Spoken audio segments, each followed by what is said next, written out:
कहत कत परदेसी की बात। सूरदास भगवान कृष्ण के अनन्य भक्त थे और उन्होंने अपनी किताब सूर सागर में भगवान कृष्ण की समस्त बाल लीलाओं का अत्यंत ही बड़े मनोहारी रूप से उनका वर्णन किया है। और उसी सूर सागर में एक भाग आता है भ्रमर गीत। भ्रमर का मतलब भौरा। जिस तरह से भौरा बगीचे में जाता है और फूलों का रस लेकर उड़ जाता है, ठीक वैसे ही भगवान कृष्ण लीलाएं करते हैं और वो एक समय के बाद मथुरा छोड़कर चले जाते हैं। तो भ्रमर से भगवान कृष्ण की तुलना की गई है। जब वे जाते हैं तो वे वादा करके जाते हैं कि 15 दिन के समय के बाद वो वापस लौट आएंगे, लेकिन वे नहीं लौटते।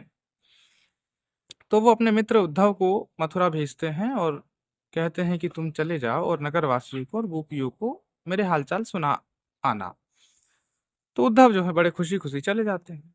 क्योंकि उद्धव निर्गुण ब्रह्मा के बड़े उपासक हैं और उनको अपने निर्गुण ज्ञान पर बहुत अहंकार हो जाता है, तो कृष्ण उनके ज्ञान के अहंकार को थोड़ा कम करने के लिए भी भेज देते हैं।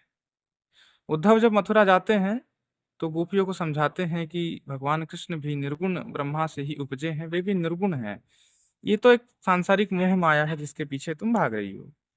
तो गोपियां जो है वो उद्धव से कहत कत परदेसी की बात, मंदिर अरध अवधि बदी हम सो, हरियाहार चली जात कहत कत परदेसी की बात। यानी कि तुम किस परदेसी की बात कर रहे हो? उसकी जो 15 दिन का समय लेकर गया था।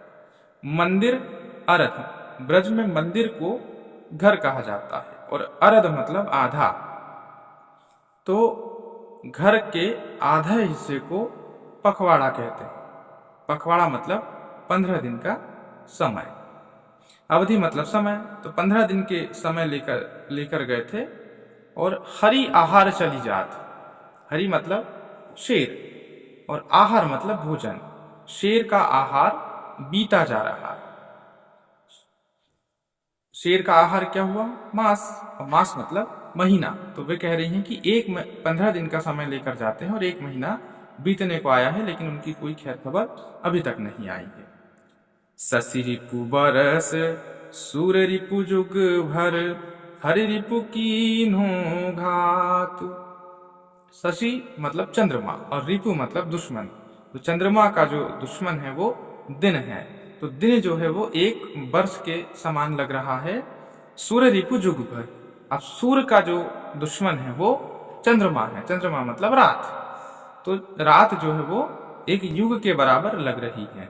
कृष्ण के वियोग में वो कह रही हैं कि जो दिन है वो 1 बरस के बराबर और रात जो है वो 1 युग के बराबर लग रही है। और ऊपर से हरि रिपु किन्हो घात। अब हरि रिपु मतलब हर मतलब शिव और रिपु का मतलब होता दुश्मन। तो जो शिव है, भगवान शंकर हैं, उनके जो दुश्मन है वो कामदेव। अब कामदेव कैसे उनके दुश्मन होते हैं? अग्नि पुराण में कथा मिलती है कि जो माता सती है उन्होंने देह त्याग कर दिया था और वो माता पार्वती के रूप में पृथ्वी पर जन्म ले चुकी थी और भगवान कृष्ण की वो उपासना, उनकी साधना कर रही थी। और इधर भगवान शंकर माता सती के वियोग में साधनारत थे, वे साधना कर रहे थे। और एक तारकासुर नाम का राक्षस था, वो स्वर्ग में हाहाकार मचा रहा था। तो उसके वध करने के लिए एकमात्र व्यक्ति था भगवान शंकर के बेटे कार्तिकेय। अब चूंकि भगवान शंकर का तो अभी ब्याह नहीं हुआ, माता सती जो है वो देह त्याग चुकी थी, तो इंद्र ने कहा कि भाई तुम, कामदेव से कहा कि तुम चले जाओ और भगवान शंकर की साधना को भंग कर दो और उनके अंदर काम भावना जागृत करो। तो जैसे उनके अंदर जब काम भावना जागृत होगी तो वे माता पार्वती से शादी करेंगे, कार्तिकेय का जन्म होगा और ताड़कासुर का वध होगा। तो जब कामदेव वहां पर जाते हैं और भगवान शंकर की आराधना में भंग डालते हैं, तो जैसे ही भगवान शंकर की आराधना भंग होती है और भगवान शंकर की तीसरी आंख खुल जाती है और फिर कामदेव को भस्म कर देते हैं। तो कामदेव के पास फिर शरीर नहीं बचता, तो वो लोगों के मन में वास करते हैं। तो इस तरह से भगवान शंकर के शत्रु जो है वो कामदेव हुए हैं। तो हरि रिपु कीन्हो घात। अब गोपियां कहती कि हरि रिपु मतलब भगवान शंकर के शत्रु यानी कि कामदेव ने घात की, घात मतलब प्रहार, तो वो सता रहे हैं वो गोपियों को।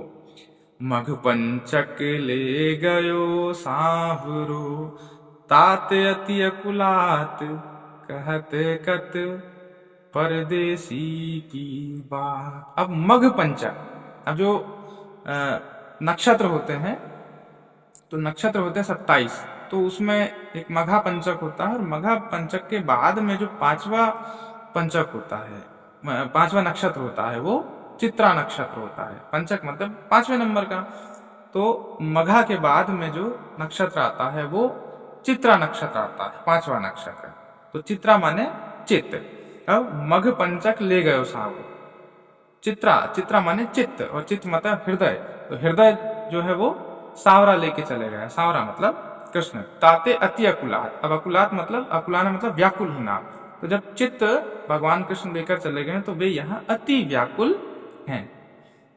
नखत वेद ग्रह जोरी अर्ध कर, सोई बनत अब खात, कहत कत परदेसी की बात। अब यहाँ पर देखें जो अगली लाइन है उसका, नखत, नखत मतलब नक्षत्र, वेद, ग्रह जोरी अर्ध कर मतलब ग्रह को, नक्षत्र को और वेद को जोड़ने के बाद आधा करके जो प्राप्त होता है उसको हम खाते हैं।